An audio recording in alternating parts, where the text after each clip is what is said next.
Hello friends, this is Jeremy Newman, Vice President of Policy and Engagement at the Texas Homeschool Coalition. I hope that your Thanksgiving went well. I hope that your Christmas plans are shaping up to go well.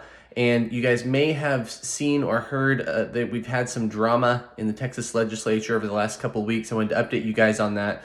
So you'll remember that our team has been on the ground in Austin during the special legislative session where they've been working on education savings accounts.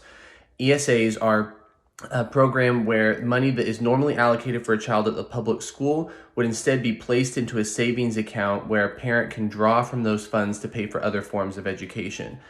And vast majority of states have similar types of money follows the child style programs. Texas doesn't. So we had a lot of work going on the last couple months in Austin on this. And the week before Thanksgiving, there was a critical vote that happened on the House floor on this. And basically they had a bill that came to the floor that included a bunch of new extra funding for public schools and also an ESA program for parental choice. And we had 21 Republican state representatives who crossed over to vote with Democrats in order to kill the ESA portion of the bill. And for context for you guys, there's been a kind of a war going on inside the Republican Party for a long time over this issue, a split between people who are kind of all out in favor of public schools, not just public school education, but like the institution of the public school. In my opinion, even to the detriment of the students in those schools, because a lot of the parents from those schools come up and they testify at the Capitol in favor of ESAs, and then the administrators of those schools come and testify against it. And so the big picture is that we had 21 Republicans who crossed over to kill the ESA portion of the bill on the House side, on the House floor. Governor Abbott has kind of made this a cornerstone issue over the last year and a half of his campaign. And it looks like what he's doing now is shifting gears to, instead of calling lawmakers back for another special session, which he's probably not going to do at this point, he's shifting his focus to the primary election, which is going to happen next spring.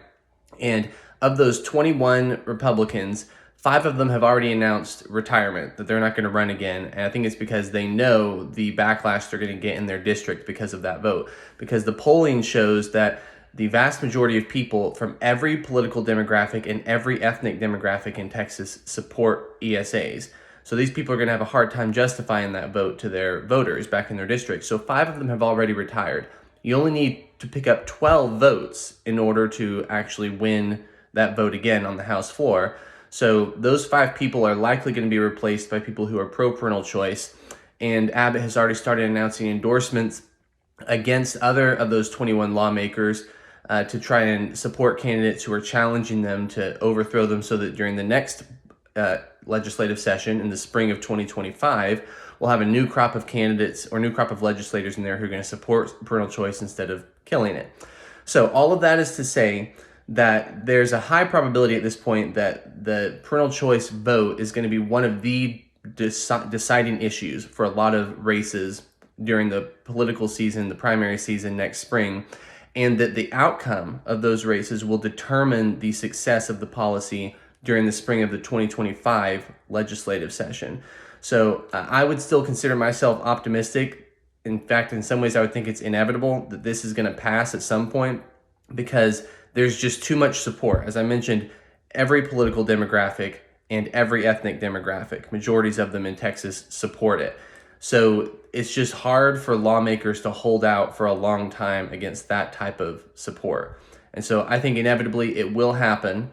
And most likely at this point, the way it's going to happen is that a large number of the people who voted against ESAs are going to lose their seats during the primary election. And then when the legislature comes back in 2025, we will have picked up enough votes to be able to win that vote on the House floor. So we'll keep you guys updated. It's, as you can tell, going to be especially important that everybody get out to vote during the upcoming primary season. We're going to be issuing endorsements, and this is going to be one of the votes that we'll be weighing in that. And we'll be sending out information statewide to everybody on our list in Texas with our local recommendations for who to support in the different races in your area.